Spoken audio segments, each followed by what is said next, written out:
já entrando no tema desta hora. Quando a gente fala tema, é um assunto. A ministração da palavra. Quando se fala a palavra de Deus, a pessoa pensa, é a Bíblia. A Bíblia, ela pode ser uma arma de morte ou uma arma de vida. Depende de quem a usa. E nós estamos usando corretamente, graças a Deus, pela revelação que nós recebemos já há muitos e muitos anos, do nosso apóstolo Paulo e também do nosso apóstolo José Luiz, que hoje nós podemos crescer nesse conhecimento e levar até vocês. E é isso que nos importa. Sejam muito bem-vindos. As vindas de Cristo e seus propósitos. E essa é apenas a primeira parte. Parte A. Não está aí, mas é parte A. Vem a parte B e vem a final. Vocês vão ver o que é isso aqui.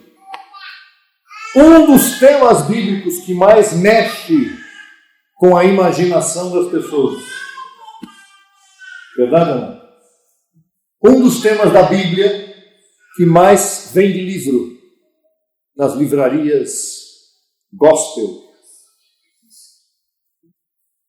é exatamente a vinda de Cristo, ou a volta de Cristo, que assusta muita gente. E esse é um tema que interessa aos que são da fé de Cristo. E as perguntas mais comuns são: quando Cristo vai voltar? Não é isso? Como Cristo vai voltar? E para quê? Qual a finalidade da volta de Cristo? Para que ele vai voltar? Que não ficou aqui? Que não ficou uma vez aqui, voltou, foi? Por quê? Porque essa vai e vem. O que vai acontecer quando Cristo voltar? Primeiro, para entender sobre a volta, vamos entender primeiro da vinda, a primeira vinda, porque tudo começou na primeira vinda, que é a manifestação humana de Cristo, o próprio Deus em Jesus de Nazaré. Número ponto 1 deste estudo, as vindas de Cristo. As vindas. A primeira vinda, ela foi o quê? Física. Física para quem estava lá naquele tempo. Nós só podemos acreditar. Nós não temos foto, não temos imagem, ninguém tirou foto de Cristo na cruz, nem dele andando por ali. O que tem são registros reais, mas nós só podemos crer. E o apóstolo Paulo, em Romanos 5,12, ele diz: portanto, como o pecado entrou no mundo por um homem, podem dizer o nome dele, por favor? Adão. E pelo pecado de Adão entrou a morte, assim a morte passou a todos os homens, porquanto todos pecaram, sem lei ou com lei.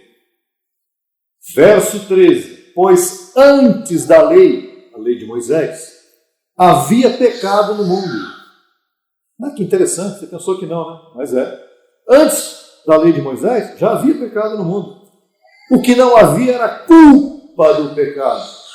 Mas onde não há lei, não se inculpa do pecado. Se não tivesse a lei de trânsito e você viesse a 100 por hora na Maria Carlota e arrebentasse alguém no sinal ali na frente, ninguém poderia fazer nada porque não havia lei contra isso. Mas você ia para o hospital, quem você matou, quem você feriu, ia para o hospital, mas não poderia ser preso. Tá bom? É isso. Ou seja, não havendo lei, não há atribuição, culpa ou cobrança. Tranquilo?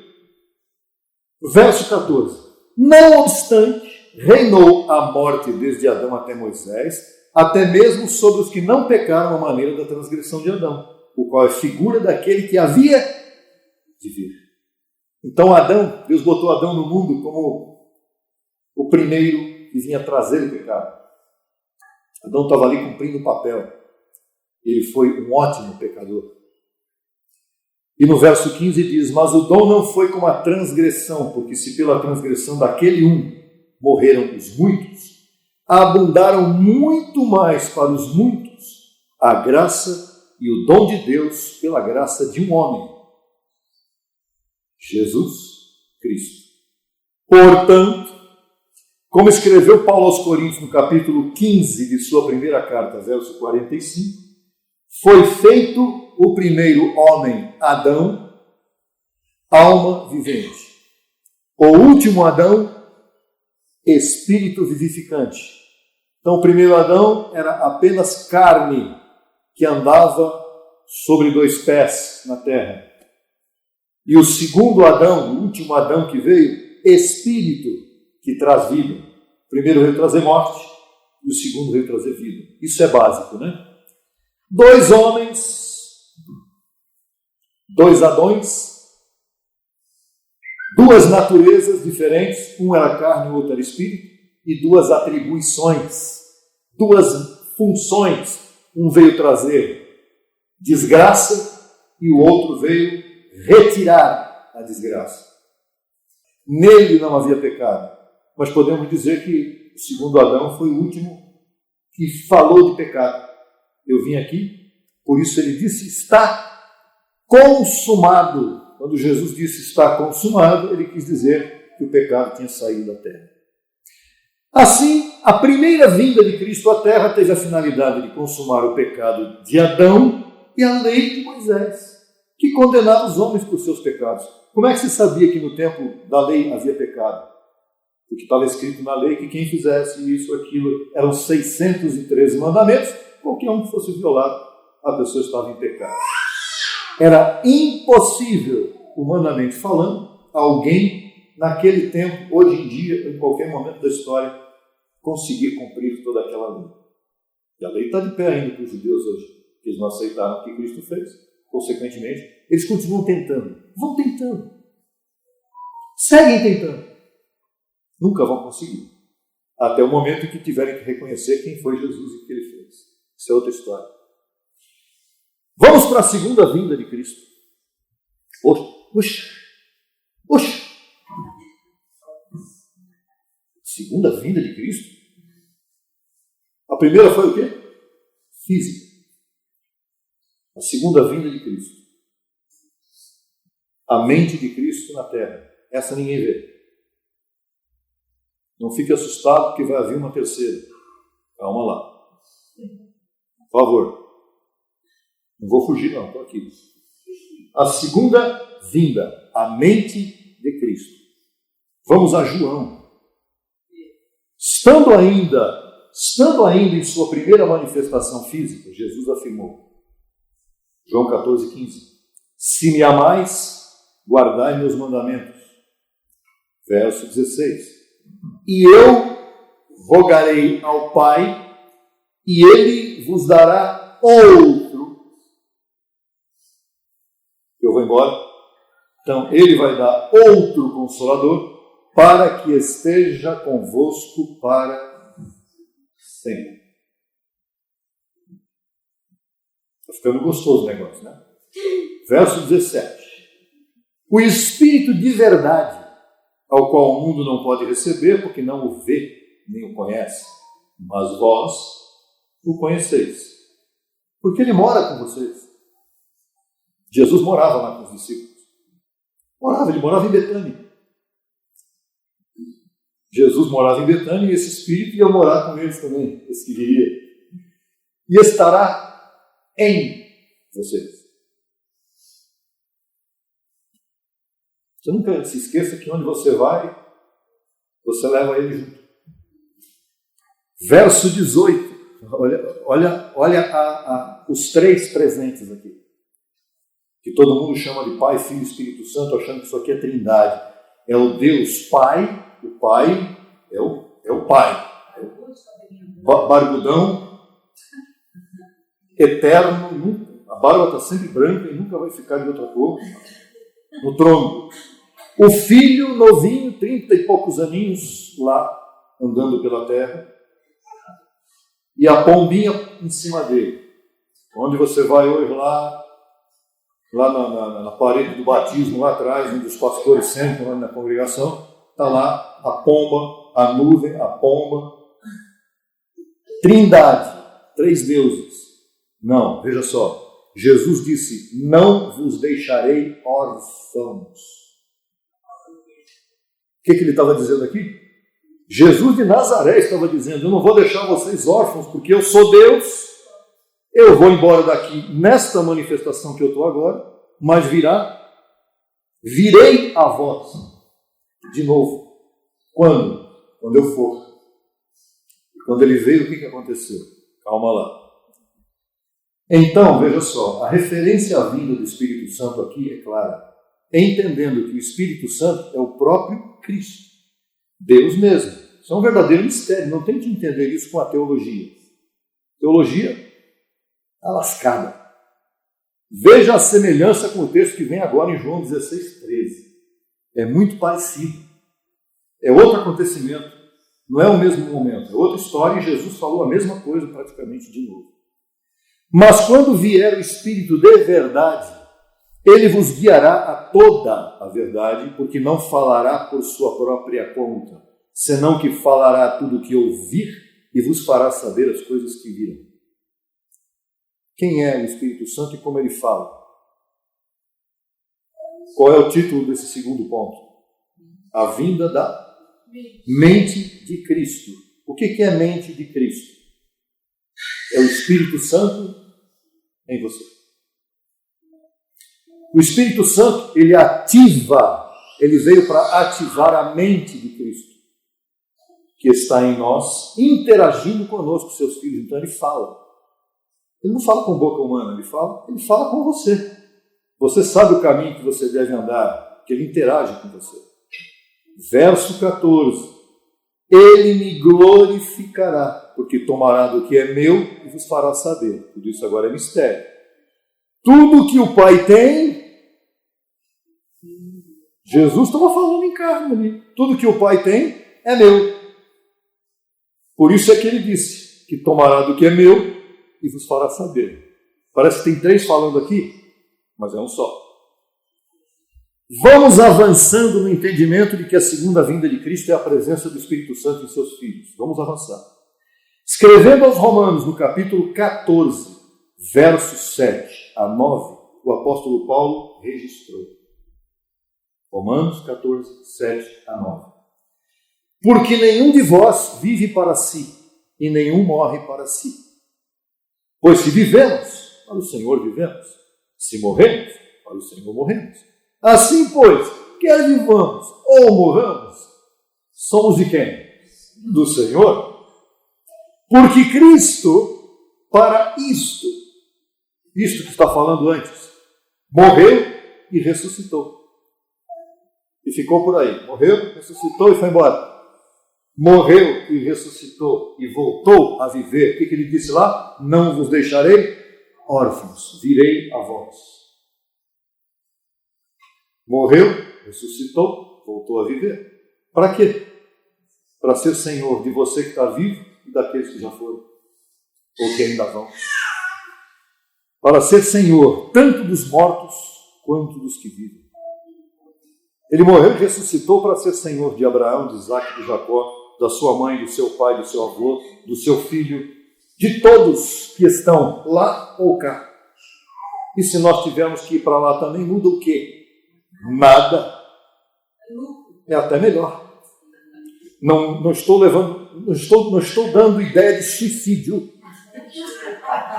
É porque eu sei que isso não vai acontecer. Quem é que vive hoje em nós? Veja o que Paulo escreveu aos Coríntios. 1 Coríntios 3,16.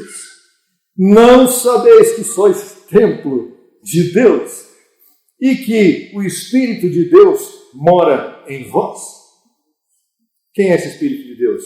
É aquele que Jesus disse que não deixaria vocês órfãos. E o 1 Coríntios 6,19 diz o quê? Ou ignorais que vosso corpo é templo do Espírito Santo, o qual está em vós, o qual tendes de Deus e que não sois vós. eu sou assim. Eu sou eu, o que eu acho é o que eu vou fazer. É o que eu penso.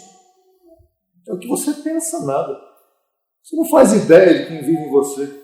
Agora você faz. É o Senhor que vive em você, Ele te leva para onde Ele quiser. E aquilo que você acha que está fazendo, é Ele que está aí dentro fazendo. Mas calma lá. E qual é a função do Espírito de Deus em nós? Veja, esse Espírito de Deus é o Todo-Poderoso, Altíssimo dentro de nós? Não. É uma porção dele dentro de cada um dos seus filhos. Numa medida que ele entende perfeitamente. E não é um maior do que o outro. Não tem um Espírito Santão aí dentro e um Espírito Santinho no outro. É a mesma medida de Deus em cada um de nós. Mas isso é temporário, por isso que é a segunda vinda e vai ter a terceira. Porque isso aqui é provisório. O Espírito de Deus está hoje em você provisoriamente. Por quê? Porque Ele tem que viver em você para você conduzir-se de maneira correta. Qual é a função desse Espírito em nós? Veja que a pergunta que nós fizemos lá anteriormente. Quando o Senhor virá? Como virá? Essas perguntas serão respondidas nos próximos 2 estudos. Essa aqui é Efésios 1,13, tão conhecido. Nele também vós, havendo ouvido a palavra de verdade, qual é a função dele? O evangelho de vossa salvação, e havendo crido nele,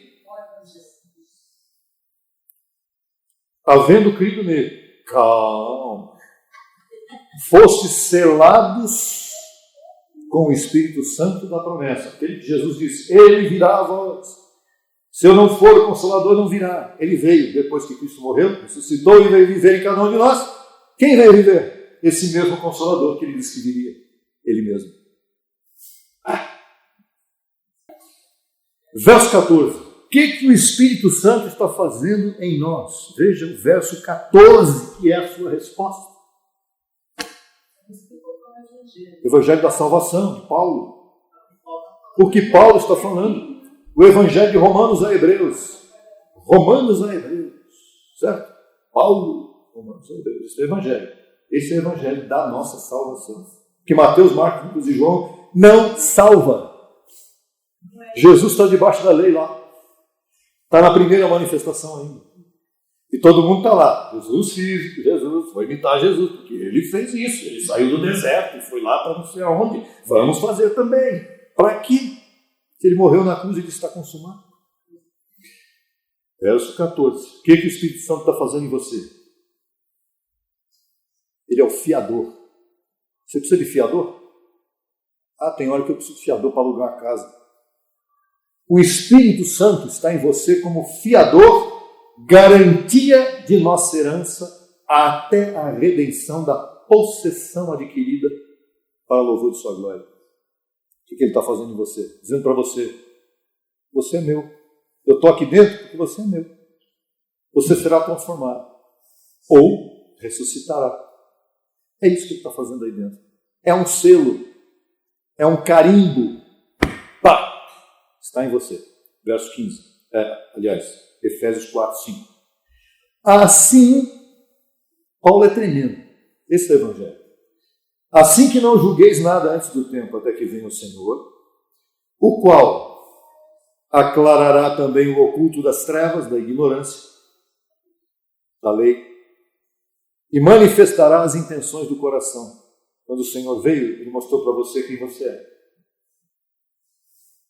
Quem sou eu? Quem é você?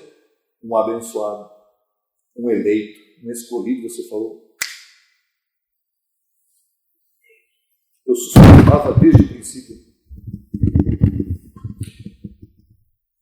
Até que venha o Senhor, o qual aclarará também o oculto das trevas, manifestará as intenções do coração, e então, aquilo que você sempre queria, o reconhecimento de Deus. Cada um receberá o seu louvor da parte de Deus, reconhecimento. E o que é selo? O selo não é somente a presença do Espírito Santo em você. O selo é a manifestação da verdade da mente de Cristo em você, para você poder julgar o que é certo e o que é errado. É o discernimento. O selo, ele aclara mistérios em você, ele traz o conhecimento do Evangelho em você, ele ilumina a tua mente para você entender o que você precisa, e ele te tira da infantilidade e te leva à maturidade. E tem de... impressionante. Olha que eu escuto gente com 20 anos, chegou na graça em 1900 e sei lá o quê. Você fala com a pessoa tem umas colocações que você fala, peraí, o que você está aprendendo até hoje? Sistema tudo bem, fica lá 100 anos e não aprendeu nada. Mas na graça tem que chegar um momento que você tem que sair da infantilidade e ir para a maturidade. Verdade? Crescer, amadurecer. Olha, nós vamos encerrar com 1 Coríntios 2,16. Só isso. Só isso aqui. Porque quem conheceu a mente do Senhor? Quem instruirá o Senhor? Ninguém. Mas nós temos a mente de Cristo, não para instruir o Senhor, mas para entender e conhecer o Senhor. Então aqui nós falamos de duas coisas. A vinda de Cristo. A primeira foi física. Esta segunda, que está acontecendo agora, mas o Senhor não veio ainda. Calma. Está com pressa? Ele já está em você. Ele já está aí em você. O Espírito Santo, que é o Senhor, está em você. Ele está consolando você. Consolação também envolve o seguinte. Eu sei que você está ansioso aí, que o tempo está passando, vai entrar outro carnaval de novo. Outro carnaval, eu diria. E a pessoa fica pensando, caramba, quantos carnavais eu ainda vou ter que passar até... O Senhor já está em você. Ele já chegou aí. O que virá agora será algo tão fantástico, tão absoluto, tão perfeito, que tem que esperar mais um pouquinho. Nem olhos viram, nem ouvidos ouviram, nem jamais penetrou em coração humano o que Deus tem preparado. O Espírito está aí, mas Ele não te revelou tudo ainda porque você não suportaria. Nem eu. Esse corpo não aguenta, esse corpo desintegraria. Ele se desintegraria se ele soubesse tudo que Deus tem preparado para você. Não suporta. Paulo esteve no terceiro céu, mas Paulo esteve lá, corpo não.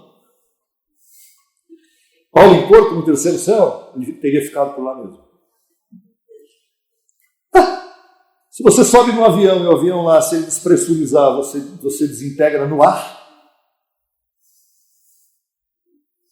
Imagine, com a mente de Cristo e com o corpo humano, querer saber tudo que Deus tem preparado para você.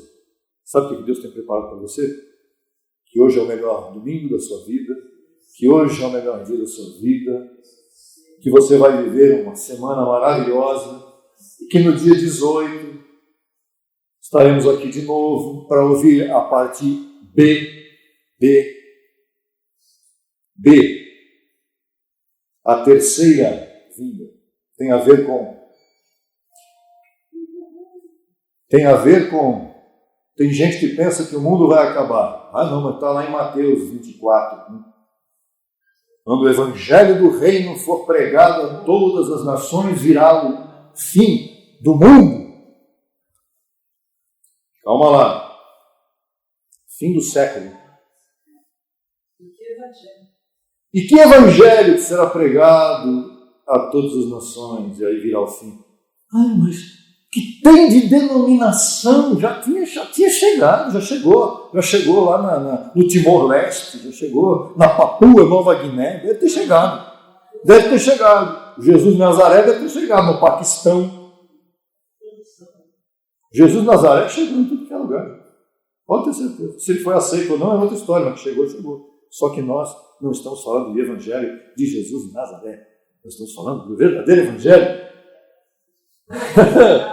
Esse Evangelho não chegou, por isso que ainda não chegou o fim do mundo. Não, fim do mundo não, fim do século. Então nós vamos falar a partir do ponto B, e no final será um outro. Vamos falar de ressurreição, fim do século e transformação. Que não é isso que está sendo anunciado nas redes sociais. Está longe disso. Jesus já veio. Jesus veio lá no ano tal. Lá. Não, lá foi outra coisa. Calma lá. Dia 18. Quarta-feira estaremos juntos pela internet. Abençoados com todos os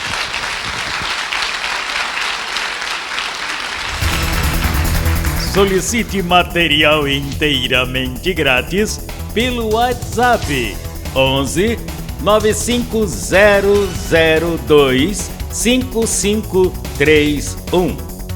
Acesse nossa página no Facebook www.facebook.com/Crescendo em Graca Brasil e no Instagram acesse e siga-nos em www.instagram.com/CEGBrasil_oficial. Acesse também nossa rádio web 24 horas www.radiograca.net. Também pelo nosso aplicativo Rádio Graça, disponível no Play Store. No YouTube estamos em 2 canais. Na barra de pesquisa você digita Crescendo em Graça Brasil Oficial. Neste canal você desfrutará de louvores, conferências apostólicas, confissões em graça, especiais musicais e muito mais. Nosso segundo canal, Crescendo em Graça Brasil Estudos, www.youtube.com/Crescendo em Graca Brasil. Neste canal você desfrutará de estudos bíblicos em apostila, com base em mensagens do apóstolo e doutor José Luiz de Jesus Miranda. Declaramos os olhos de teu entendimento iluminados com o conhecimento da verdade, abençoados com todas as bênçãos.